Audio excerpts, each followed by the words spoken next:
اس حساب سے تمہاری فیملی ایک فاش ترین کوشش کی گئی جس پہ اس نے تہلت سے سرد نگاہ ان سب پر ڈالی اور پھر مخاطب کی نگاہوں میں سرد نگاہیں گاڑی فیملی کا ڈر. مجھے نہ کل تھا نہ آج ہے، مجھے کل بھی ایک وعدے نے روکا تھا، مجھے آج تک کسی وعدے نے روک رکھا تھا. اس نے رک کے سب کے چہروں پہ شعلے برساتی نگاہ ڈالی اور میری فیملی کو اس حساب میں انوالو کرنے اور ان کا نام لینے کی نیکسٹ کوشش مت کیجیے گا. اس کی آواز کا سرد تاثر اور اس میں جھلکتی سرد دھمکیوں نے بہت کچھ سوچنے پہ مجبور کر دی. بھابھی ایک بات بتائیے. معاویہ نے اس کے پاس لاؤنج میں بیٹھے کشن فلور گھسیٹا اور پھر دب سے اس پہ بیٹھا. جی. جہان کے گھر میں ایک بار واپسی کے بعد وہ کافی حد تک سنبھل گئی تھی اور پھر سب کے کہنے پہ گھر کی فضا کو بہتر کرنے کے لیے معاویہ اور زوریز وقتاً فوقتاً چٹکلے چھوڑتے رہتے. جے کو پہلی بار دیکھنے پہ آپ کے دل نے کیا رائے دی تھی؟ اس کی گود میں چھلی ہوئی مونگ پھلی کی مٹھی بھر کے منہ میں پھانکتے اس کی گھوڑی سے بے پرواہ بندے اس نے سوال کیا. اس کے سوال پہ وہ ایک دم سے بلش کرنے لگی. ہو تو ایسی بات ہے. اس کے بلش کرنے پہ آریہ نے وہاں آتے ہی لمبا سا کھینتے تبصرہ کیا تو وہ چمکی اور اپنی شرم کو چھپانے کو معاویہ کے کندھے پر تبرزید کیا. شرم کر لو بھابھی ہوں میں آپ سب کی. انہیں اتنی دھیمی آواز میں سرزنش کی کہ انہیں اور ہنسی آئی. چھوڑ دو علیزہ، جس انداز سے تم ڈانٹتی ہو اس سے تو شاید ہادی بھی نہ ڈرے. آیت نے اس کے دھیمے انداز پہ اسے تنبیہ کرتے کہا تو وہ ہلچل ہوئی. لے ان کے کام دیکھے، سوال سے ہٹا رہی ہیں ہمیں. معاویہ نے ان کی توجہ اپنی طرف کرواتے دوبارہ سوال دہرایا تو اس کی دھڑکنوں کی لے بدلی. پھر بھی نہیں سوچا، میں نے اتنے غور سے نہیں دیکھا. اس نے ادھر ادھر گردن گھماتے دانستہ لاپرواہی سے جواب دیا. چلیے جب غور سے دیکھا تو تب کیا کہنا تھا دل کا؟ معاویہ نے سوال کا پینترا بدلا تو سب ہنسنے لگے. میں نے غور سے دیکھا ہی نہیں ابھی. اس نے جان چھڑوانے کو شرارت سے کہا. کیا؟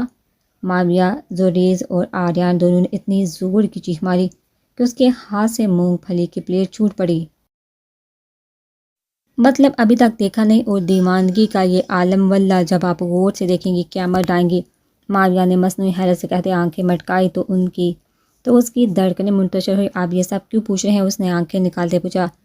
بس بابو، میرا دل کر رہا تھا کہ جے کے بارے میں کچھ رومانٹک سا پوچھوں. اس نے بڑھتے کچھ اس انداز میں کہا کہ زوریز کو اچھا لگ گیا. اس نے آنکھیں مٹکاتے اسے دیکھا. خیر ہے، بیوی کا رومانس کم پڑ گیا جو تم اب جے کے پیچھے پڑے. اس نے بات کو کچھ اس طرح سے گھمایا کہ معاویہ ان سب کے کہکوں پر تڑ کے سیدھا ہوا اور اس کی طرف لپکا. بے شرم ذلیل انسان، عزت کیا کر بہنوئی ہوں میں تیرا. اس کو شکنجے میں کسے وہ روب جاڑتا بولا تو لاریب نے ہنسی کنٹرول کرتے مینے سے پوچھا. مہرو کدھر ہے؟ اس کے سوال پہ علیزہ بھی متوجہ ہوئی. روم میں ہے، اس نے دھیمے سے جواب دیا. کیسی حالت ہے اب اس کی؟ انہوں نے دوسرا سوال پوچھا. ٹھیک ہے وہ، لیکن وہی سرد مہری بات کم ہی کر رہی ہے سب سے. لالے اور ہان بھائی دونوں کا نام تک نہیں سن رہی. اس نے اس کی کیفیت بتائی تو ماحول ہاسا خوشگوار سا ہو گیا.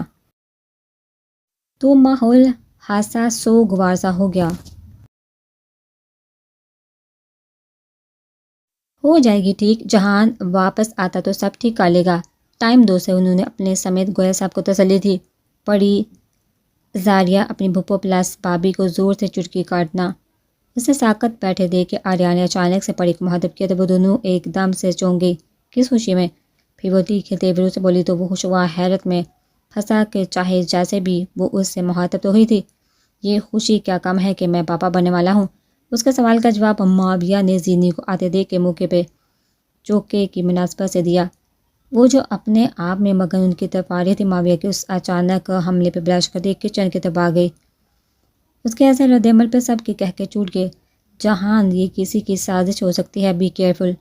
اسے گاڑی سے نکلتے دیکھ کے اس کا ساتھی افیسر فوراً بولا، کیونکہ اس کے خیال میں وہ چاہے جس بھی فیلڈ میں ہے لیکن ہے تو وہ ایک 15-16 سالہ بچہ ہی نہ. سازشوں کو میرا راستہ روکنے میں وقت ہوتی ہے کہ میرا ایمان انہیں ڈگمگا دیتا. اس نے سرد مہری سے باہر قدم رکھے اس ٹھٹرتے خوفزدہ بچے کو دیکھا جو اسے سامنے دیکھ کے چیخنے لگا. اس نے اچنبے سے اس کی طرف دیکھا تو شاید پہلی بار چونکا. اس کی حالت دیکھ کر لگ رہا تھا کہ اسے بہت زیادہ تشدد کا نشانہ بنایا گیا تھا، بلکہ اس کا خوف اس بات کی نشاندہی تھا کہ اس کے ذہنی جسمانی اذیت دی گئی تھی۔ کون ہو تم؟ اس نے اس کی چیخیں نظر انداز کرتے سنجیدگی سے پوچھا، لیکن وہ اسے دیکھتا خود کے گرد بازو لپیٹا وہاں سے باغ کھڑا ہونے لگا۔ جب اس کی سرد آواز نے قدم جگڑے، تم میرا سوال لیے بغیر جانے کی غلطی مت کرنا، ورنہ اپنے پاؤں سے ضائع ہونا پڑے گا۔ اس نے نرمی سے اسے دھمکی دی، مجھے جانے دو، وہ آ جائے گی۔ اس نے اس کی طرف دیکھتے ہاتھ باندھتے التجائیہ کہا، تو اسے موا ملے گی۔ گمبھیرتا کا اندازہ ہوا۔ سچویشن کا اندازہ ہوتے اس کے ساتھی آفیسر بھی باہر نکلے۔ کون آ جائے گی؟ اس نے آبرو اچکاتے اس سے پوچھا۔ وہ قدم اس کی جانب بڑھایا جب گاڑی کی ہیڈ لائٹ پہ اس نے گردن گھما کے پاس آتی گاڑی کو دیکھا جس بتدریج ان کے قریب آ رہی تھی۔ وہ تو یوں بھی یونیفارم یا فیلڈ کا نان یوز نہ کرتا تھا، لیکن اس وقت اس کے ساتھی بھی سول میں تھے، اس لیے وہ گاڑی بے خوف وقت ان کے قریب آتی جا رہی تھی۔ اس نے گاڑی سے گردن واپس موڑتے اس کی جانب دیکھا تو ششدر رہ گیا۔ اس کے سامنے کھڑے اس 12-13 سالہ بچے کا رنگ لٹھے کی مانند سفید پڑ گیا، جبکہ اس پہ یوں لرزہ طاری ہوا جیسے ریشہ زدہ مریض ہو۔ اس نے اسے نرمی سے بازو کے حلقے میں لیتے اب کے اپنے محسوس انداز میں دوبارہ گاڑی کو دیکھا جس کا فرنٹ ڈور کھل رہا تھا۔ بلیک پینسل ہیل میں مکد پاؤں باہر رکھتے ہی اس کی نگاہیں اس تک گئی جو تمام تر ناپسندیدگی سمیت لائی اور دوسرا لمحہ اس پہ قیامت بن کے ٹوٹا۔ اس نے فک ہوتے چہرے کے ساتھ ساکت کھڑے سامنے نظر آتے اس سرخ و سفید چہرے کو دیکھا۔ بلیک سلیو لیس شارٹ اور بلیک پنڈلیوں سے اوپر تک کی کیپری میں مربوط وہ آج بھی یوں ہی کھلی کھلی لگ رہی تھی۔ انہیں آنکھیں جھپکتے دوبارہ سے دیکھا کہ شاید خواب ہو، لیکن وہ ہنوز ایک ذلت امیز حقیقت بنی اس کے سامنے کھڑی تھی۔ محمود کے لبوں سے سرسراتا یہ لفظ وہاں موجود ہر فرد پہ ڈنگ کی تجربہ، واہ واہ ماشاءاللہ کیا لگ رہی ہو۔ اس کے اکیلے لاؤنج میں ڈرامہ دیکھتے پا کے اس کی بانچیں یہاں سے وہاں تک چڑ گئی کہ وہ اس کے ہاتھ نہیں آ رہی تھی۔ آج کل محروم یا علیزے ساتھ چپکی رہتی تھی۔ اس کی آواز نے گویا ملک الموت کے سور جیسا کام کیا تھا۔ وہ اچھل کے رہ گئی اور بامشکل گود میں پڑی مالٹو کی پلیٹ کو قابو کیا۔ اس نے یوں اسے دیکھا گویا پہلی بار دیکھ رہی ہو۔ اچھا لگ رہا ہوں نا؟ اس نے شرارت سے چمکتی نگاہیں اس کی حیرت سے پھٹی براؤن آنکھوں میں ڈالتے وہ بلش کرتی اپنی منتشر دھڑکنوں کو کنٹرول کرتی روح بیٹھ گئی۔ ہٹیے پیچھے، کیا کر رہے ہیں؟ اس نے گڑبڑاتے کہا۔ کچھ کرنے کہاں دے رہی ہو تم؟ اس نے زبانی انداز میں کہا تو وہ شرم سے سہرا پڑی۔ کیا کرتے ہیں؟ پیچھے ہوئے کوئی آ جائے گا۔ اس نے اپنی گود میں سر رکھ کے لیٹے دیکھے وہ ہڑبڑا گئی اور بے سہاتا اس کا سر دونوں ہاتھوں سے اٹھانے لگی۔ تو آتا رہے کوئی، میں کون سا کسی ساتھ ڈیٹ منا رہا ہوں، اپنی شرعی قانونی بیوی کے پاس بیٹھا ہوں۔ اس نے فوراً اپنے ضدی انداز میں کہتے اس کے سر پہ دونوں ہاتھ جماتے اسے خود پہ جھکایا تو وہ کانوں تک سویا پڑتی۔ اس کے ہونٹوں پہ ہاتھ رکھتی بامشکل اس کو روک پائی۔ شرم کرے، زکام لگا ہے مجھے، دور ہو کے بیٹھیے، آپ کو بھی لگ جائے گا۔ اس نے بامشکل فاصلہ برقرار رکھتے تیز خودی سانسوں کے ساتھ چڑھتے ہوئے کہا، اوہ کتنی رومانٹک بیماری ہے، ایک سے دوسرے کو چھونے سے لگ جاتی ہے۔ وہ شرارت سے آنکھ میں بولا تو وہ شرم سے جنجنا اٹھی۔ اب اس میں کون سا رومانس آ گیا؟ اس نے ہفکی سے اس کی آنکھوں میں ذرا سا دیکھتے پوچھا۔ آپ کو تو کہیں بھی رومانس نہیں دکھتا، وہ مار اور لودہ لہجے میں کہتے وہ اس کی مزاحمت کے باوجود وہ اسے خود پہ جھکاتا اس کی سانس تک روک گیا۔ فضا میں زمانی سی دلکش سی خاموشی رقص کر رہی تھی۔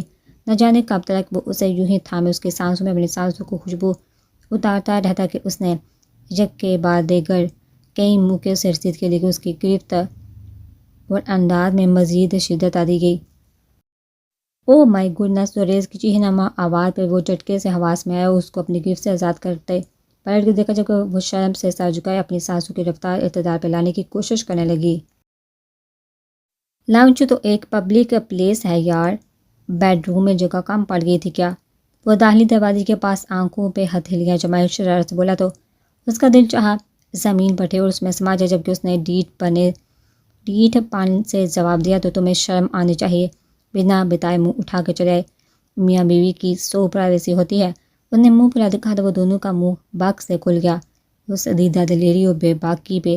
تو میاں بیوی سوری، میاں کو چاہیے نا کہ ایسی پرائیویسیاں جا کے بیڈ روم میں ڈسکس کرے۔ اس نے لفظ چبا چبا کے گویا اپنے کموارے ہونے کا غم نکالا، جبکہ وہ گویا شرم سے زمین میں گرنے والی ہو گئی تھی۔ اس پہ قیامت تھی کہ وہ وہاں سے ان کی نظروں سے غائب بھی نہیں ہو سکتی تھی کہ وہ یوں ہی اس کی گود میں سر اٹھائے کوہنی جمایوس سے مذاکرات کر رہا تھا، جو یوں ہی آنکھیں دام پہ کھڑا تھا۔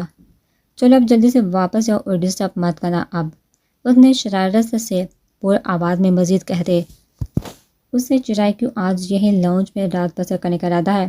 اس نے جلتے ہوئے پوچھا۔ مزید کہا، زینی یار تم پہ ترس کے علاوہ اب ہم کچھ کر نہیں سکتے کہ تمہاری قسمت میں یہی اول درجے کا چھچورا اور عمران ہاشمی ٹائپ شخص لکھا تھا۔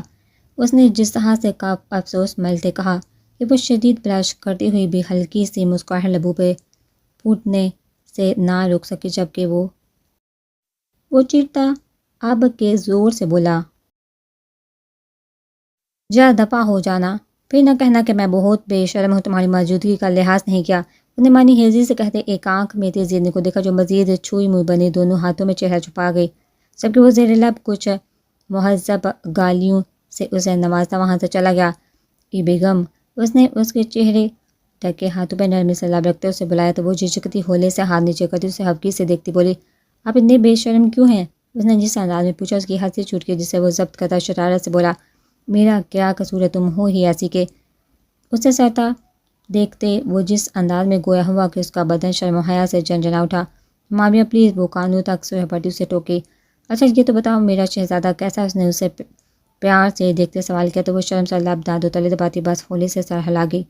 تو اس کی شرمیلی آداب ہے، اس نے ہنستے ہوئے اسے اپنے سینے سے لگا تو اس کے بالوں پہ لب رکھتے اس کی خوشبو خود میں اتارتے اسے محسوس کرنے لگا، جبکہ وہ بھی پرسکون سے اس کے حصار میں مقید وہاں رقص کرتی محبت کو رگو جان میں اترتا محسوس کرنے لگی۔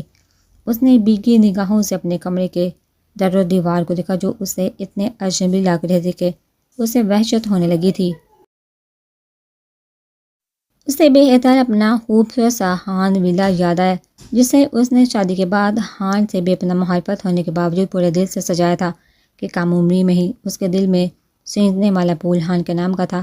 ان کی شادی جن بھی حالات میں ہوئی تھی وہ تن و من سے اس کی دیوانی تھی، اس لیے وہ اس سے بے پرواہ رہتے ہوئے بھی اس کی فیملی سے یا اس کے گھر سے بے پرواہ نہ ہو سکی اور اس کا چپا چپا شادی کے بعد اپنے ہاتھوں سے نئی سرے سے سجایا۔ ویسے اس کمرے میں سب سے خوبصورت قیمتی چیز اور نعمت ہو تم۔ اس کے کانوں میں اس بے مہر کی آواز گونجی تو وہ سسک اٹھی، میں کیسے مان لوں کہ تم نے لالے کے ٹریپ کرنے پہ مجھ سے شادی کی؟ کیسے مسلسل روتی وہ یہی سوچو بولتی جا رہی تھی، ایسا نہیں ہے، تم مجھے کچھ بتاتے کیوں نہیں؟ کدھر ہے تمہارے پیرنٹس؟ کس نے قتل کیا انہیں؟ کیوں نہیں بتاتے تم مجھے؟ وہ روتے روتے اس کے تحیل سے شکوے کرتی رہی، اور اگر واقعی اس نے یہ سب لالے کے کہنے پہ کیا ہوا تو شک نے پھر سے کنڈلی ماری تو اس کا دل رکا، نہیں دے سکتے تم مجھے دھوکا، کبھی نہیں، کیوں کیا ایسے کیوں؟ وہ بے ربطگی سے شکوا کرتی وہاں اس وحشت زدہ کمرے میں سسک رہی تھی۔ میں آج پھپھو کے پاس لیٹوں، اس کے شوز اتارتے ہاتھ اس کے سوال پہ تھمے اس نے نظریں اس کی جانب موڑی جو گرے ہلکے سے کام والے شرٹ میں مربوط اور گرے ہی ٹروزر کے ساتھ پرپل موتیوں کے نفیس سے کام سے سجا دوپٹہ لیے اس کے دل میں اترتی جا رہی تھی۔ ایک ہاتھ میں کانچ کی پرپل چوڑیاں جبکہ دوسرے ہاتھ میں گولڈ کی چوڑیاں پہنے ہلکی پھلکی سے جولی پہنے وہ لائٹ سے لپسٹک لگائے اس کے سامنے انگلیاں چٹاتے اس کے جذبات ابارنے لگی۔ وہ جانتا تھا وہ اتنی پیاری کیوں ہوئی تھی۔ وہ صبح ہاتھ پہ ٹچانے کے لیے نیچے جا رہا تھا جب ماما اس کی کلاس لے رہی تھی۔ خدا کا نام لو پڑی، میرا بچہ کون سے بچوں کا بوجھ ہے آپ کے ناتواں کندھوں پہ کہ آپ نے 3 دن سے قبر بدلنے کا تکلف بھی نہیں کیا۔ ان کے اتنے نفیس سے طنز پہ وہ حد شد ہوتے سر جھکاتی انگلیاں مسلنے لگی۔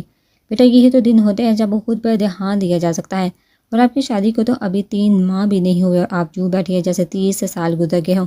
انہوں نے اس کے ملکجے سے سراپے بے تفصیلی چوٹ کرتے اسے سمجھایا تو وہ پلکیں جب کاتی سائنس بات میں ہلانے لگی، آنے دو اس ڈاکٹر کو، ڈاکٹری کی طرف دھیان ہے، یہ نہیں کہ بیوی کا دھیان بھی رکھا جائے۔ ان کا رخ اچانک اپنی جانب دیکھ کے اس نے ڈائننگ روم میں جانے کے بجائے وہیں سے باہر قدم بڑھا لیے، لیکن ابھی اسے یوں سجے سنورے دیکھ کے اسے اندازہ ہوا کہ ڈانٹ کا کافی جلدی اثر ہو گیا۔ وہ اس کے خوشگوار سراپے پہ نظر جمائے بیٹھا تھا جبکہ وہ اس کی نظروں سے پریشان ہو رہی تھی۔ میں نے کچھ پوچھا ہے؟ اس نے اس کی نگاہوں کی تپش پہ جذبس ہوتے دہرایا تو وہ ہولے سے اٹھتا اس کی طرف بڑھا تو اس کا دل دھڑکا، کبھی میری طرف بھی دھیان دے لیا کرو، اس کا سندر چہرہ اپنے دونوں ہاتھوں میں تھامتے وہ گمبھیرتا سے بولا تو وہ گڑبڑائی۔ وہ پھپھو۔ اس کا ایسا انداز دیکھ کے اس کی دھڑکنوں کا توازن بگڑا۔ پھپھو کے داماد دیور پہ توجہ دو ابھی۔ اس کے لبوں پہ اپنی انگلی کا سلگتا لمس چھوڑتا وہ دھیرے سے بولتا اس کی روح تک کھینچ گیا۔ وہ اس سے ڈرنے لگی تھی جس کا اندازہ آج اسے سب کچھ بھلائے جا رہا تھا۔ اس سے پہلے کہ وہ مزاحمت کرتی وہ جھکا اور نرمی و محبت سے اس کی پیشانی پہ اپنے لب رکھ دیے۔ وہ ساکت کر اپنے دل کو سنبھالتی آنکھیں باندھ کی خود پہ قابو پانے لگی۔ اس کے پیشانی پہ لب جمائے کافی دیر تک اسے محسوس کرتا رہا اور پھر کچھ لمحوں بعد اس سے دور ہوا۔ بابی کو فی الحال ایسا کوئی جذباتی سہارا مت دو کہ انہیں بہت کچھ اور بھی فیس کرنا ہے کہ وہ جس پوزیشن پہ ہے لالے کی جگہ پہ ہیں انہیں ابھی ان کی جگہ پہ خود کو رکھ کے استحساب کرنے دو جو کہ ان کے رشتے کے لیے بہت ضروری ہے۔ اور ان کی حالت کی جہاں تک بات ہے تو مینے اور لاریب بابی کے علاوہ پھپھو ان کے پاس ہوتے۔ رات کو اس نے اسے تفصیلاً سمجھایا وہ بتایا تو وہ اس کی کچھ باتوں کو سمجھتی اس بعد میں سہلاتی یوں ہی الجھتی لیٹنے کے لیے بیٹھ کی تو بڑی، جبکہ وہ یہ سوچ رہا تھا کہ یہ سب مشکل نہیں تھا لیکن صبر آزما تھا۔ اسے دوبارہ سے زندگی کی طرف لانا اور رشتے میں خوش رنگ بننا اور اسے اس دن کا شدت سے انتظار تھا۔ اس کی سرگوشی پہ وہاں موجود ہر شخص نے آنکھیں پھاڑے اسے دیکھا جو سلگتی شعلے برساتی نگاہوں سے اس چہرے کو دیکھ رہا تھا جس سے وہ دنیا میں سب سے زیادہ نفرت کرتا تھا۔ اس کی سرگوشی پہ سامنے کھڑی خاتون بھی ٹھٹکی اور پھر اس کی آنکھیں کسی خیال سے چمکنے لگی۔ او جہان مائی بیبی یہ بچہ مجھے دو۔ اس نے اپنے سامنے کھڑے اپنے 16 سالہ بچے کو یوں پچکارتے کہا گویا وہ وہی 5 سال کا چھوٹا سا بچہ ہو جسے وہ اپنی ہوس کے کھیل میں ممتا اور ضمیر کو مار کے روتا چھوڑائی تھی۔ اس کے پکارنے پہ اس نے ناگواری سے اسے دیکھا جبکہ وہ شاید اندھیرے کی وجہ سے اس کے ساتھ جانے سے قاصر رہی تھی۔ نہیں مجھے آپ کے پاس نہیں جانا۔ اس سے پہلے کہ وہ کچھ کہتا اس بچے کی خوفزدہ کانپتی آواز اور اپنے بازو پہ اس کی گرفت محسوس کر کے وہ چونکا۔ Oh shut up you bastard you bloody bastard. اس نے غلیظ گالی سے اس بچے کو نوازا تو وہ مزید سہم گیا۔ تم کو یہاں سے جانا پڑے گا، میں تمہیں یہاں سے خود گھسیٹے وہاں لے کے جاؤں گی جدھر سے تو نکلا ہے۔ اس کی خوبصورت کٹاؤ دار لبوں سے زہریلے الفاظ نکلے۔ کیوں لے کے جانا چاہ رہی ہیں آپ بچے کو اور کس رشتے سے؟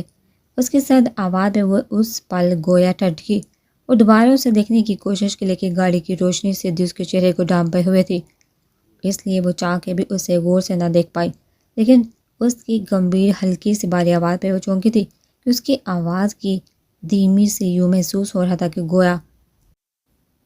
گویا کوئی 26-25 سالہ مرد ہو۔ اوہو بیبی چھوڑو ان فضول سوالوں کو تو تم اب چلو میرے ساتھ، اس نے بہلانے کے انداز میں کہتی وہ اس بچے کو اشارہ کرتے مڑنے لگی جب اس کی سرد آواز پہ اس کے قدم رکے۔ آپ کو لگتا ہے کہ میری مرضی کے بغیر اس سے آپ یا آپ کے یہ سو کالڈ باڈی گارڈ یہاں سے لے جا سکتے ہیں؟ اس نے پلٹ کے قدرے حیرت اور تمسخر سے اپنے 16 سالہ بیٹے کو دیکھا جو اسے دھمکی دینے کی کوشش کر رہا تھا۔ کون روکے گا مجھے؟ اس نے پرسکون انداز میں اس کو دیکھا۔ اسے دیکھ کے کہیں سے بھی نہ لگا کہ وہ آج اتنے سالوں بعد اپنے بیٹے کو دیکھ رہی تھی۔ آپ کو روکے گا بھی وہی جس نے یہ سب کہا۔ انتہا درجے کی سنجیدگی سے پرسکون آواز آئی تو اس کے چہرے پہ تمسخر جھلکا۔ تم روکو گے مجھے یعنی اپنی ماں کو؟ اس نے انگشت شہادت سے اپنی طرف اشارہ کیا اور پھر انتہائی شفقت اور تمسخر مزید گویا ہوئی۔ مجھے تو تم آج سے 11 سال پہلے نہ روک سکے، اب کیسے روکو گے؟ وہ بھی ان سب کی موجودگی میں نان سینس۔ اس نے شفقت سے اپنے ساتھ آئے گارڈز کی جانب اشارہ کرتے کہا تو اس کی آنکھیں دہکنے لگی۔ اس کے کانوں میں اپنی ہی سسکتی ہوئی آواز گونجی مام آپ کدھر جا رہی ہیں؟ ماں کا آنچل ننھے ہاتھوں میں تھامے وہ بچہ بلکتے ہوئے بولا جبکہ وہ عورت اس سے پڑے ہٹاتی وہاں سے نکلنے لگی۔ پاپا ماما کو روکے، وہ کدھر جا رہی ہیں؟ مام وہ آپ کے فریاد لیے باپ کے پاس آیا۔ جانے دو اسے، وہ ہمارے لیے کبھی یہاں آئی ہی نہ تھی۔ اپنے باپ کی پرسکون آواز سن کے وہ ایک پل کو رکا تھا، لیکن پھر وہ ایک کوشش کے تحت ماں کے پاس آئے اسے رکنے کو منتیں کرنے لگا۔ جب اس کی ماں نے صفاقیہ سے مڑتے ہوئے اسے ایک تھپڑ سیدھ کیا تو اس کا باپ تڑپ کے آگے بڑھا، جبکہ وہ ہاتھ چہرے پر رکھے اجنبی نظروں اور تھرتھراتے آنسوں سے اس عورت کو دیکھنے لگا جو اس کی ماں تھی۔ اس کے بعد اس نے کبھی منہ سے ماں کا لفظ تک نہ نکالا تھا، لیکن آج اسے یوں دیکھ کے اس کا خود سے کیا گیا وعدہ ٹوٹ گیا تھا۔ کچھ زخم ناسور بن جاتے اور کبھی یوں ہی رسنے لگتے تھے۔ میں اب آپ کو روک سکتا ہوں کہ 11 سال پہلے تب بدقسمتی سے آپ کو ماں سمجھتا تھا۔ اس کا وار بہت قاری تھا، لیکن سامنے شاید وہ عورت تھی جو نسوانیت اور ممتا کی توہین تھی۔ تم ابھی بھی مجھے اپنے بیٹے کو لے جانے سے نہیں روک سکتے، اس نے سکون سے کہا تو وہ آنکھیں سکڑے اس کو تکنے لگا کہ اسے اس بات سے غرض نہ تھی کہ وہ اس کا بیٹا ہے یا نہیں، اسے بس اس بات سے غرض تھی کہ وہ اس حالت میں کیوں تھا۔ جھوٹ بول رہی یہ اس نے میری ماما کو مار دیا تو چوری سے میری بہنوں کو چھپا لیا ہے اور اب میرے ساتھ وہ گندے آدمی رکھتی۔ ساتھ کھڑے اس بچے کے انکشافات پہ اس کی آنکھوں میں نہ چاہتے ہوئے بھی نمی سی آ گئی۔ برسوں پہلے جب آپ چھوڑ کے گئی تھی تو میں یہی سمجھتا تھا کہ آپ کو پاپا اچھے نہیں لگتے، کوئی اور پسند ہے آپ کو جس کے لیے آپ نے ہمیں چھوڑ دیا۔ وہ قدم با قدم چلتا اس کے قریب جاتا، سنجیدگی سرد مہری سے بولتا جا رہا تھا، لیکن آپ تو میری سوچ سے بھی زیادہ گھٹیا نکلی۔ اس نے ایک زوردار تھپڑ سامنے کھڑی عورت پہ مارا تو وہ لڑکھڑا کے بون سے جا ٹکرائی۔ اس کے گارڈز جلدی سے آگے بڑھے لیکن اس کے ساتھی آفیسرز اور ان کے کال کرنے پہ آئے۔ دوسری گاڑی میں بیٹھے جوان بھی باہر آ نکلے۔ تم نے اپنی ماں کو تھپڑ مارا، ہاؤ ڈیئر یو۔ تھپڑ کھانے کے بعد وہ بپڑی ہوئی بولی، ممتا کے نام پہ جو چوڑا آپ نے کھونپا ہمارے سینوں میں، وہ کی سزا میں چاہ کے بھی نہیں دے پا رہا آپ کو کہ بدقسمتی سے مار رہی ہیں میری۔ اس نے لہو ہوتے دل کے ساتھ بولا۔ یہ تھپڑ تو آپ کو اپنے ملک کے ساتھ غداری کرنے پہ مارا ہے، اس نے اس کی پھٹی آنکھوں میں سرد آنکھیں گاڑتے کہا۔ تو اس سارے وقت میں پہلی بار اسے اس سے خوف محسوس ہوا۔ تب اسے فیل ہوا جیسے وہ 15-16 سال کا بچہ سمجھ کے ٹریٹ کر رہی تھی۔ وہ ایکچولی میں بچہ نہ تھا، وہ اپنی بیوقوفی پہ ماتم کے سوا کچھ نہ کر سکتی تھی۔ اس کی بہنیں کہاں ہیں؟ معروف چودھری، اس نے سرخ نم نگاہوں سے کاٹ دار الفاظ میں پوچھا۔ تو حیرت زدہ رہ گئی، کس کی بہنیں؟ اس نے انداز تغافل سے پوچھا۔ اس بچے کی بہنیں کہاں ہیں؟ مجھے 10 سیکنڈ کے اندر جواب چاہیے۔ وہ ہلکا سے چلایا، نہیں پتہ مجھے اس کی بہنوں کا، پڑے ہٹو، رکھو اس کو، یہیں جا رہی